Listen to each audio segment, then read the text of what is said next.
ఈరోజు మనం ఒక చాలా పాత తాత్విక గ్రంథంలోని ఒక చిన్న భాగాన్ని చూద్దాం. ఇది అంగుత్తర నికాయ అనే ఒక సంకలనం నుండి తీసుకోబడింది. మనం కొన్ని విషయాలకు ఎందుకు అంతలా అతుక్కుపోతాం, ఇష్టపడినవి దూరమైనప్పుడు ఎందుకు అంత బాధపడతాం, ఇలాంటి ప్రశ్నలకు ఈ చిన్న భాగం ఒక అద్భుతమైన ఫ్రేమ్వర్క్ను అందిస్తుంది.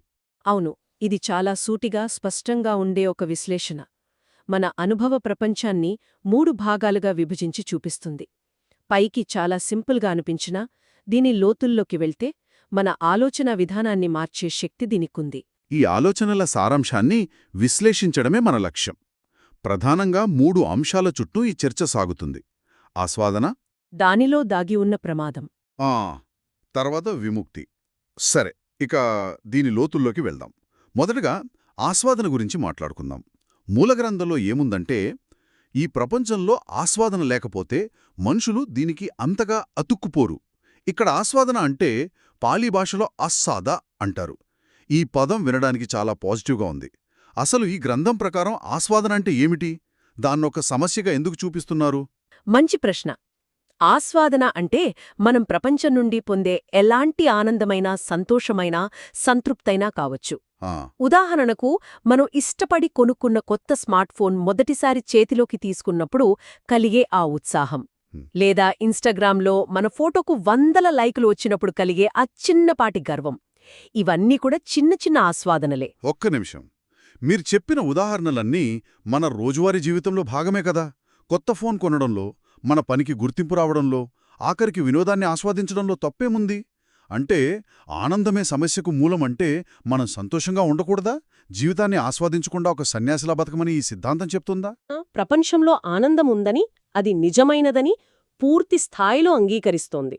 జీవితం కేవలం బాధామయం, నిస్సారమని చెప్పడం లేదు. ఇది చాలా చాలా ముఖ్యమైన విషయం. ఆనందం వాస్తవమైనది, శక్తివంతమైనది కాబట్టే మనల్ని అంత బలంగా ఆకర్షిస్తోంది. ఈ బోధన ఆనందాన్ని తప్పుపట్టడం లేదు, కేవలం దాని స్వభావాన్ని వివరిస్తోంది. ఆ ఆనందమే మనల్ని ప్రపంచానికి కట్టిపడేసే ఒక గాలెం లాంటిదని చెప్తోంది. గాలెం అంటే ఒక హుక్ లాంటిదా? ఖచ్చితంగా. చేపకు ఎర ఎంత ఆకర్షణీయంగా ఉంటుందో మనకు ప్రాపంచిక సుఖాలు కూడా అంతే ఆకర్షణీయంగా ఉంటాయి. ఈ తాత్కాలికమైన మాధుర్యం ఉండటం వల్లే మనం దాని పట్ల ఒక మోహాన్ని పెంచుకుంటాం. ఈ ఆకర్షణ లేకపోతే మనకు ప్రపంచంతో అంత బలమైన బంధం ఏర్పడదు. జీవితం అంటే కేవలం కష్టాలే అయితే ఎవరూ దానికి అతుక్కుపోరు కదా. అవును, ఆస్వాదించడానికి ఏదో ఉంది కాబట్టే మనం ఇక్కడే ఉండిపోవాలని, ఈ అనుభూతులు మళ్లీ మళ్లీ కావాలని కోరుకుంటాం. సరిగ్గా. ఇది చాలా ఆచరణాత్మకంగా ఉంది. మనం ఇష్టపడే సంగీతం, రుచికరమైన ఆహారం, ప్రియమైన వారితో గడిపే సమయం, ఇవన్నీ వాస్తవమైన అనుభవాలు. వాటిని కాదనడం లేదు. కాని వాటి పట్ల మనకున్న అనుబంధమే అసలు విషయమనిపిస్తోంది. ఆస్వాదన ఉనికిని గుర్తించడం ఈ తర్కంలో మొదటి అడుగన్నమాట. సరిగా పట్టుకున్నారు. సమస్యను నిజాయితీగా అంగీకరించడం లాంటిది. మనం దేనికి ఆకర్షితమవుతున్నామో అర్థం చేసుకోకుండా మనం ఎందుకు బంధంలో చిక్కుకున్నామో తెలుసుకోలేం. అందుకే ఈ విశ్లేషణ ఆస్వాదనతో మొదలవుతుంది. సరే, ఆనందమనే గాలెం మనల్ని ఆకర్షిస్తుంది. కాని ప్రతి గాలెం వెనుక ఒక ప్రమాదం కూడా ఉంటుంది. ఇది మనల్ని రెండవ అంశానికి తీసుకువస్తుంది. గ్రంథంలో ఏముందంటే, ఈ ప్రపంచంలో ప్రమాదం లేకపోతే మనుషులు ప్రపంచం నుండి విరక్తి చెందరు. ఇక్కడ ప్రమాదమంటే ఏమిటి? పాళీలో ఆదినవే అంటారు. ఇది మన రోడ్డు మీద చూసే యాక్సిడెంట్ లాంటిదా, లేక వేరే ఏదైనా లోతైన అర్థం ఉందా? ఇది భౌతికమైన ప్రమాదం కాదు, అంతకంటే చాలా సూక్ష్మమైనది. ఈ ప్రమాదం యొక్క అసలు సారాంశం అనిత్యత, అంటే ఏదీ శాశ్వతం కాదు అనే వాస్తవం. మనం ఆనందించే ప్రతీదీ, ఆ కొత్త ఫోన్, ఆ సోషల్ మీడియా లైక్లు, ఆ వెబ్ సిరీస్, మన ఆరోగ్యం, మన సంబంధాలు, అన్నీ చివరికి మారుతాయి, క్షీణిస్తాయి లేదా ముగిసిపోతాయి. ఇది ప్రకృతి నియమం. దీన్నొక ఉదాహరణతో వివరిస్తారా? కొంచెం సులభంగా ఉంటుంది. తప్పకుండా. మీరు ఎన్నో నెలలు కష్టపడి సంపాదించిన డబ్బుతో మీకు బాగా నచ్చిన ఒక కొత్త కారు కొన్నారనుకుందాం. షోరూం నుండి బయటకు తెచ్చినప్పుడు దాని మెరుపు, వాసన అంతా అద్భుతంగా ఉంటుంది. కాని ఒకరోజు ట్రాఫిక్లో ఎవరో చిన్న గీత పెట్టేస్తారు. ఆ మొదటి గీత పడినప్పుడు గుండెలో కలిగే ఆ చిన్న నొప్పి, ఆ నిరాశ, అదే ఆదినవ. ఆనందం శాశ్వతం కాదనే మొదటి రుచి. వావ్, ఆ ఉదాహరణ చాలా పవర్ఫుల్గా ఉంది. అంటే మనం పొందే ప్రతి ఆనందంలోనూ దాని ముగింపు బీజంలాదా అయి ఉంటుందన్నమాట. అవును. ఆ అనివార్యమైన మార్పు మనం దానికి అతుక్కుపోయి ఉన్నప్పుడు దుఃఖానికి దారితీస్తుంది. ఇదే అసలైన ప్రమాదం. మనం ప్రేమించే వ్యక్తి దూరం కావచ్చు, మన ఆరోగ్యం క్షీణించవచ్చు. నాకు గుర్తుంది, నేను కాలేజీలో ఉన్నప్పుడు ఎంత ఫిట్గా ఉండేదాన్నో ఇప్పుడు చిన్న మెట్లు ఎక్కాలన్నా ఆయాస వస్తుంది. అదే ప్రమాదం. ఒకప్పుడు సహజంగా ఉన్నది ఇప్పుడు లేదు. ఆ మార్పును మనం అంగీకరించలేనప్పుడు మనసులో సంఘర్షణ మొదలవుతుంది. ఆ సంఘర్షణే దుఃఖం. ఈ ప్రమాదాన్ని గ్రహించడం వల్ల ఏం జరుగుతుంది? విరక్తి చెందరు అనుంది కదా. విరక్తి అనే పదం వినడానికి కొంచెం నెగటివ్గా అనిపిస్తుంది. జీవితం మీద ఆసక్తి కోల్పోవడంలాగా. అవును, మనం సాధారణంగా ఆ పదాన్ని అలాగే వాడతాం. కాని ఇక్కడ దాని అర్థం అది కాదు. ఇక్కడ విరక్తి అంటే ప్రపంచం యొక్క నిజ స్వభావాన్ని అర్థం చేసుకోవడం. ఇది మనల్ని అమాయకత్వం నుండి బయటపడేస్తుంది. ఓహ్, నేను ఆనందిస్తున్న ఈ కారు, ఈ విజయం శాశ్వతం కాదు అని స్పష్టత రావడం. ఇది జీవితాన్ని ద్వేషించడం కాదు, దాని నిజ స్వరూపాన్ని చూడటం. ఒక రకమైన మేల్కొల్పులాంటిది. ఆస్వాదన మనల్ని లోపలికి లాగితే, ప్రమాదాన్ని గుర్తించడం మనల్ని బయటకు చూసేలా చేస్తుంది. సరే, ఆనందం మనల్ని ఆకర్షిస్తుంది. కాని ఆ ఆనందం శాశ్వతం కాదనే ప్రమాదం మనల్ని హెచ్చరిస్తుంది. ఈ రెండు విషయాలు వింటుంటే కొంచెం నిరాశగా అనిపిస్తుంది. మనం ఈ చక్రంలో ఇరుక్కుపోయామా? ఆనందిస్తాం, బాధపడతాం, మళ్ళీ ఆనందిస్తాం, మళ్ళీ బాధపడతాం. ఇదేనా జీవితం? లేక బయటపడే మార్గమేమైనా ఉందా? అదృష్టవశాత్తు ఈ గ్రంథం ఒక ఆశాకిరణాన్ని చూపిస్తుంది. అందుకే 3వ వాక్యం అత్యంత కీలకమైనది. ప్రపంచం నుండి విముక్తి లేకపోతే జీవులు దాని నుండి తప్పించుకోలేరు. మొదటి 2 భాగాలు సమస్యను విశ్లేషిస్తే ఇది పరిష్కారం వైపు చూపిస్తోంది. విముక్తి పాళీలో నిస్సరణ అంటారు. అంటే ఒక ఎస్కేప్ రూట్ ఉందన్నమాట. ఇది కేవలం ఒక ఆశ మాత్రమేనా, లేక నిజంగా సాధ్యమేనా? ఈ బోధనా ప్రకారం ఇదొక వాస్తవమైన, సాధించగల అవకాశం.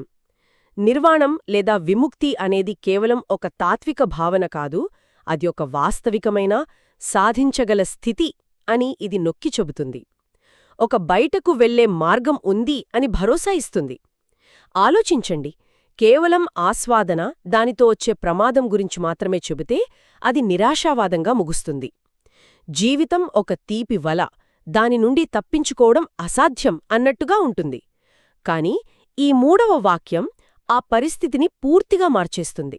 ఇది ఎలాగంటే, మనం ఒక పెద్ద చిట్టడవిలో దారి తప్పి తిరుగుతున్నప్పుడు ఎవరో వచ్చి ఈ చిట్టడవికి బయటకు వెళ్లే దారి ఉంది అని చెప్పినట్టుగా ఉంది. ఆ దారి ఎక్కడుందో మనకు ఇంకా తెలియకపోవచ్చు, కాని ఒకటి ఉందని తెలిస్తేనే సగం ధైర్యం వస్తుంది. కరెక్ట్. ఆ భరోసానే ఇది ఇస్తుంది. మన ప్రయత్నాలకు ఒక అర్థం, ఒక గమ్యం ఉన్నాయని చెబుతుంది. ఆస్వాదన, ప్రమాదం అనే విషవలయంలో మనం శాశ్వతంగా చిక్కుకుపోలేదని, ఒక మార్గం ఉందని చెప్పడం ద్వారా ఇది నిరాశను నివారించి ఒక దిశను చూపిస్తుంది. అయితే ఈ మూడింటినీ కలిపి చూస్తే ఏమర్థమవుతుంది? నాకైతే వీటి మధ్య ఒక స్పష్టమైన తార్కిక సంబంధం కనిపిస్తుంది.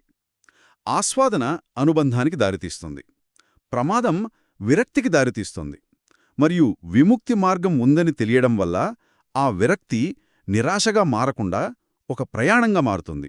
అంటే ఈ 3 పాయింట్లు ఒకదానికొకటి చాలా చక్కగా కనెక్ట్ అయ్యి ఉన్నాయి. అవును, ఇది ఒక సంపూర్ణమైన ఆలోచనా విధానం.